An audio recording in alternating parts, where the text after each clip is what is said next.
Episode 12। Abhimanyu युग के सवाल का कुछ जवाब देता। उसको देखकर ऐसा लग रहा था जैसे वो किसी सोच में डूब गया था। युग अभिमन्यु को हिलाते हुए पूछता है, अरे कहाँ खो गया? बता ना, क्या तरीका है पता करने का कि ये यक्षिणी इस कमरे के अंदर कैद है या बाहर निकल गई? अभिमन्यु युग के सवाल का जवाब देते हुए कहता है, युग यक्षिणी इस कमरे के अंदर कैद है या नहीं, इस बात का पता हम खुद ब खुद 6 दिन बाद आने वाली पूर्णिमा को पता चल जाएगा, जब यक्षिणी किसी को अपना शिकार बनाएगी। युग अभिमन्यु पर चिढ़ते हुए कहता है, यार तू पागल हो गया है क्या? तू क्या चाहता है कि हम किसी के मरने का इंतजार करें? तुझे नहीं पता अपनों को खोने का क्या गम होता है। अगर परिवार के एक मेंबर को भी कुछ हो जाता है ना, तो पूरा परिवार बिखर जाता है। अभिमन्यु उदासी के साथ कहता है, सॉरी यार, मेरे कहने का यह मतलब नहीं था। फिर तू ही बता क्या करें? यार कुछ सोचना पड़ेगा। क्या तूने किसी साये को कमरे से बाहर निकलते देखा था? नहीं यार, अंधेरा इतना ज्यादा था कि क्या बताऊं, मुझे तो अभी भी तेरा चेहरा ठीक से नहीं दिख रहा है। और जितना मैंने इन भूत प्रेत आत्माओं को रिसर्च की है, उस हिसाब से आत्माएं उन्हें ही दिखती है जिन्हें वो दिखना चाहती हैं, या फिर जिनकी राशि भारी हो या कोई दोष हो। और हाँ, एक चीज मैंने ये भी पढ़ा है कि जिस जगह पर आत्मा कैद होती है ना, यानी जहां पर उन्हें बांध कर रखा जाता है, यदि आप उस जगह के साथ छेड़खानी कर दे या फिर वहां की कोई चीज छू ले, तो वहां की आत्माएं बंधने से मुक्त हो जाती हैं। युग अपने हाथ में की मुट्ठी खोलते हुए कहता है, ये देख। जब अभिमन्यु युग के हाथ की तरफ देखता है तो बौखला जाता है। युग के हाथ में एक बहुत पुराने काले रंग का पेन था। अभिमन्यु अपना मुंह फाड़ते हुए कहता है, ये तूने कब उठा लिया? यार वो जब हम भाग रहे थे ना, तो पता नहीं कब ये मेरे हाथ में आ गया। ऐसा लग रहा है जैसे किसी ने हाथों में थमा दिया। क्या बात कर रहा है? हाँ यार, वैसे भी तू ये सब छोड़ और ये बता, क्या कोई ऐसा तरीका नहीं है जिनसे हम 100% कन्फर्म हो जाए कि यक्षिणी अंदर कैद है या नहीं? अभिमन्यु कुछ सोचते हुए कहता है, यार एक तरीका है। अगर पहले की तरह कोई सा घटिया आइडिया हुआ तो सोच लेना, मुझे उससे बुरा कोई नहीं होगा। अरे नहीं भाई, पहले मेरा आइडिया सुन तो ले। हाँ बोल। हमारी पैरा एक्टिवेटिक संस्था में बहुत सारे कोर्स होते हैं, जिसके अंदर हम भूतों का पता कैसे लगाया जाता है, उन्हें कैसे पकड़ा जाता है, उनके साथ संपर्क कैसे किया जाता है, ये सब सिखाया जाता है। मेरे पास बहुत सारे भूतों के पकड़ने के डिवाइस और टेक्निक हैं। अगर हम उनका यूज करें तो पता लग सकता है यक्षिणी अंदर कैद है या नहीं। वो यंत्र काम तो करेंगे ना? तेरे इलेक्ट्रोनिक फील्ड मीटर की डिवाइस की तरह खराब तो नहीं है ना? नहीं भाई, सब ठीक है, बस कल घर से लाना पड़ेगा वो सब। ठीक है, फिर कल जैसे ही सुबह हो, पहली फुर्सत में वो डिवाइस ले आना। अभिमन्यु कहता है, कुछ नहीं, बस हैरानी के साथ बड़ी बड़ी आंखें करके युग को घूरने लग जाता है। युग यह बात नोटिस कर लेता है और अभिमन्यु को टोकते हुए कहता है, ये तू मुझे ऐसे पागलों की तरह क्यों रहा है? तू ठीक तो है? मैं तो ठीक हूँ, पर तू बता, तू तो ठीक है ना? हाँ क्यों, मुझे क्या हुआ होगा? कुछ नहीं यार, मैं सोच रहा हूँ कि कल जब तू आएगा तो भूत पर यकीन नहीं करता था, और अब देखो मुझे ये पता करने बोल रहा है कि यक्षिणी कैद से कहीं बाहर तो नहीं निकली। यार किसी ने कहा है कि ना जा जब खुद पर बीतती है तभी पता चलता है। बस वही कहानी है, मेरे साथ हुई है। तुझे पता है, ये सब कांड होने से पहले मुझे मेरे पापा मेरे सपने में दिखे थे, जब वो मुझे पहली बार आखिरी बार बोर्डिंग स्कूल में छोड़ने आए थे। और जब मैं नींद से उठा तो मुझे उनकी आवाज़ सुनाई देने लग गई। मैं समझ गया हूँ कि ये इत्तेफाक तो नहीं हो सकता, जरूर कुछ ना कुछ गड़बड़ है। और जब ऊपर पहुंचा तो ये सब कांड होने लगा और तू आ गया। यही से हम अंदाजा लगा सकते हैं कि यक्षिणी शक्तिशाली है वो हमारे सपने तक देख सकती है और उस चीज का फायदा उठा सकती है। यार शक्तिशाली कैसे नहीं होगी, सिर्फ डायन की ही नहीं बल्कि देवियों की शक्ति भी है उसके पास। भूल मत वो दूसरे लोक से आई है। हाँ यार ये भी तो है, यूं कुछ सोचते हुए कहता है। तुझे मुझे बात बता, जब मैं ताला तोड़ने वाला था तो तूने मुझे मना कर दिया था, पर खुद मेरे हाथों से हथौड़ा लेकर वो ताला तोड़ दिया। आखिर ऐसा क्या हो गया था तुझे कि एकदम से ताला तोड़ दिया?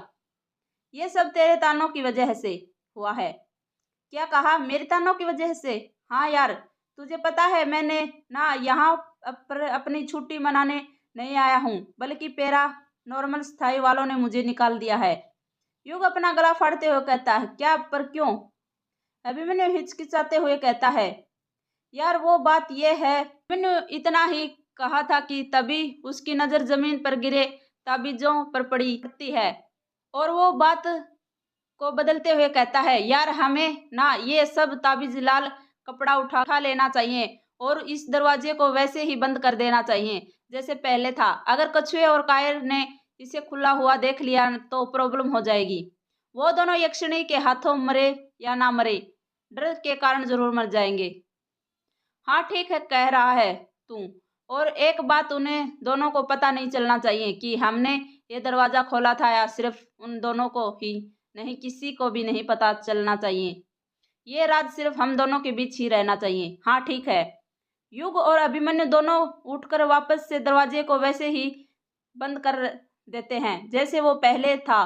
के ऊपर ताला, लाल कपड़ा और ताबीज भी बांध देते हैं। अब वह दरवाजे और ताला पहले की तरह लग रहा था। कोई कह नहीं सकता था कि ताला तोड़कर दरवाजा खोला गया है। युग और अभिमन्यु दोनों वापस से नीचे हॉल में जाकर सोने की कोशिश करने लग जाते हैं। लाख कोशिश करने के बाद भी वो दोनों नहीं सो पा रहे थे। कमरे का हादसे बार बार उनके आंखों के सामने आ रहा था। देखते ही देखते उन दोनों की कब आंख लग जाती है उन्हें पता ही नहीं चलता है। सुबह के 7 बज रहे थे। युग, अभिमन्यु, कायर और कछुआ चारों गहरी नींद में सो रहे थे। तभी दरवाजे खटखटाने की आवाज सुनाई देती है। कोई इतनी जोर जोर से दरवाजा खटखटा रहा था कि ऐसा लग रहा था यदि दरवाजा जल्दी ही नहीं खोला गया तो दरवाजा तोड़ देगा। दरवाजा खटखटाने की आवाज सुनकर कायर की नींद खुल जाती है और वो नींद में ही उसके बगल में सो रहे कछुए से कहता है। यार कछुए, देखना कौन है, सुबह सुबह कौन दरवाजा खटखटा रहा है इतनी जोर जोर से। कछुआ नींद से हड़बड़ाते हुए कहता है। यार तू ही देख ले ना, मुझे नींद आ रही है। कायर कछुए को लात मारते हुए कहता है। उठना यार, कौन से तुझे राजकुमारी के सपने आ रहे हैं? कछुआ उठते हुए कहता है। उठ रहा हूं ना, मार क्यों रहा है? जब कछुआ उठता है तो देखता है कि युग और अभिमन्यु भी उठ गए थे और अपने बिस्तर पर बैठे हुए थे। दोनों दरवाजे की तरफ देख तो रहे थे पर दरवाजा नहीं खोल रहे थे। कछुआ उन दोनों से कहता है। यार जब तुम दोनों उठकर ही बैठे हो तो तुम दोनों में से ही कोई दरवाजा खोल देता, मेरी नींद क्यों खराब की है? युग, अभिमन्यु कछुए की बात का कुछ जवाब नहीं देते हैं। दोनों ही रात के हादसे से अभी तक बाहर नहीं आया पाए थे। कछुआ हड़बड़ाते हुए कहता है। इन दोनों को क्या हो गया है? लगता है अभी तक नींद पूरी नहीं हुई है। इतना कहते ही कछुआ दरवाजे के पास पहुंचता है। जब वो दरवाजा खोलता है तो देखता है कि दरवाजे के सामने एक बूढ़ा खड़ा हुआ था। उस बूढ़े ने सफेद धोती कुर्ता और गले में लाल गमछा पहना हुआ था। बाल पूरी तरह सफेद और कुछ जड़े हुए थे। सिर के एकदम बीचों बीच चांद दिखता था। बूढ़ा कहता है। बेटा तुम युग बाबू हो क्या? अरे नहीं नहीं, मैं युग नहीं हूँ। आपको युग से मिलना है क्या?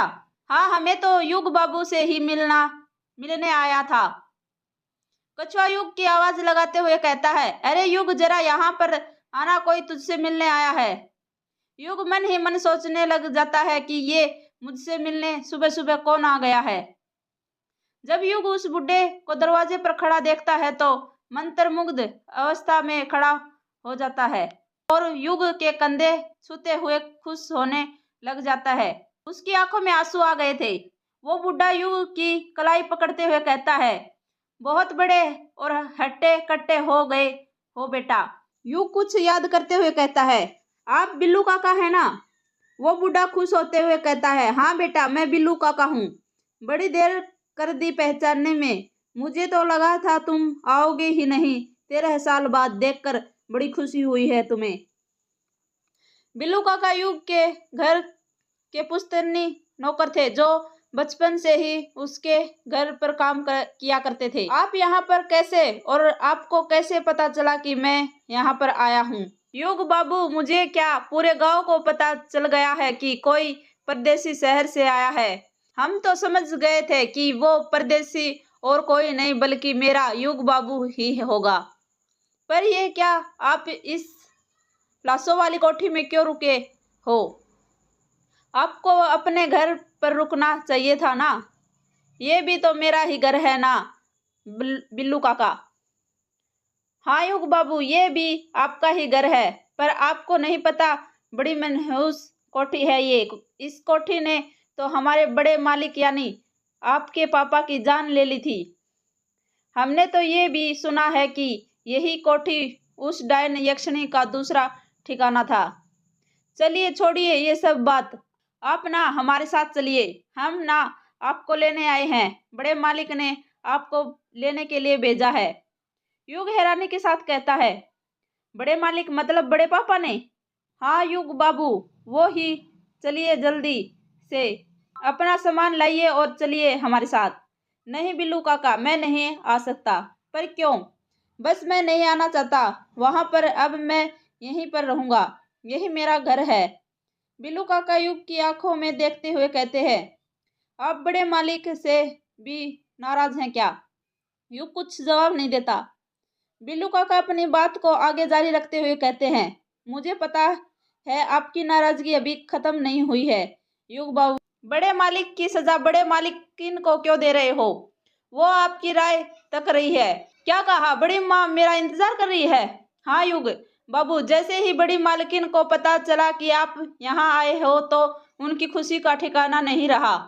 वो तो चाहती थी कि हम कल ही आपको लेने आ जाएं, पर रात हो गई थी और हमारे गांव में आज भी रात को नदी पार नहीं की जाती। आपको तो पता है ना कि रोंगामुचा गांव में बंगालमुड़ा गांव जाने का एकमात्र ही रास्ता है, और वो है किश्नोई नदी। आप चलिए ना। युग फिर कुछ जवाब नहीं देता। बिल्लू काका अपने हाथ छोड़ते हुए कहते हैं, माना मैं आपका नौकर हूँ और आप मेरे मालिक, मैं आपको हुक्म नहीं दे सकता, पर भगवान के लिए मेरे साथ चलिए। बड़ी मालकिन से वादा करके आया हूँ कि आपको अपने साथ लेकर ही आऊंगा। युग बिल्लू काका के हाथ पकड़ते हुए कहता है, अरे बिल्लू काका, आप हाथ छोड़कर मुझे शर्मिंदा मत कीजिए। आप कोई नौकर नहीं हैं, आप तो मेरे काका हैं बिल्लू काका। आप सब थोड़ी देर इंतजार कीजिए, मैं अभी तैयार होकर आता हूँ। ठीक है बेटा। कुछ ही देर में युग तैयार होकर नीचे आ जाता है। युग को जाते देख कछुआ कहता है, यार तू जा रहा है तो फिर हम भी निकले यहाँ से। कायर भी कछुए के साथ देते हुए कहता है, हाँ यार, मुझे भी बिंदु के पास जाना है, कल रात से नहीं देखा, पता नहीं कैसी होगी। कछुआ मुंह बनाते हुए कहता है, तू तो ऐसे बोल रहा है जैसे कई जन्मों से उसे नहीं देखा। कायर कहता है, तू नहीं समझेगा, प्यार में एक एक पल दूर रहना कितना मुश्किल होता है। अभिमन्यु उन दोनों के बीच में ही बोल पड़ता है, मैं भी निकलता हूँ। युग अभिमन्यु को मना करते हुए कहता है, अरे तू कहाँ जा रहा है? अगर तू चला जाएगा तो फिर वो काम कैसे करेगा? अरे उस काम का सामना लेने ही तो घर जा रहा हूँ, कल बताया था ना सामान घर पर है। कछुआ हैरानी के साथ कहता है, ये तुम दोनों किस काम का सामने की बात कर रहे हो? अर्जुन बहाना बनाते हुए कहता है, अरे वो ताला लेने की बात कर रहा है, गिरवी कोठी के लिए। अब तुझे तो पता ही है ना, हमने ताला तोड़ दिया था बाहर वाले दरवाजे का। अगर कोई चोर घुस गया तो इसके लिए ताला लेने मुझे घर जाना पड़ेगा। कछुआ हंसते हुए कहता है, अरे ताले की कोई जरूरत नहीं है, कोई चोर गलती से भी इस कोठी में चोरी करने की सोचेगा भी नहीं। युग और उसके दोस्त गिरवी कोठी से चले जाते हैं। बिल्लू काका और युग रोंगामुचा गांव जाने के लिए किशोर ही नदी पार कर रहे थे। सूरज की किरण सीधे युग और बिल्लू काका के चेहरे पर पड़ रही थी। दोनों ही पसीने भीग गए थे। नदी में घुटनों के ऊपर तक पानी था। उनके आगे पीछे भी कुछ लोग नदी पार कर रहे थे। दिन में नदी का नजारा अत्यंत मनमोह लग रहा था। युग और बिल्लू काका नदी पार कर ही रहे थे कि तभी युग पूछता है, वैसे बिल्लू काका अभी वहां घर पर कौन कौन है? बिल्लू काका युग का सवाल का जवाब देते हुए कहते हैं, वहां पर बड़ी मालिकिन है और बड़ा मालिक और बड़ी मालकिन के भाई सुदेश बाबू, उनकी पत्नी रजनी और उनकी बेटी मोहदिता है। अच्छा, यूं कुछ देर रुक कर पूछता है, क्या वहां पर वंदना भाभी नहीं है? अरे हाँ, मैं तो उनके बारे में बताना ही भूल गया। पर युग बाबू, वंदना बहुरानी का उस घर में होना ना होना एक समान है। आप ऐसा क्यों बोल रहे हो बिल्लू काका? मैं आपके कहने का मतलब समझा नहीं। धन्यवाद दोस्तों। अगर मेरी वीडियो पसंद आए तो लाइक, कमेंट, शेयर, सब्सक्राइब कर लेना।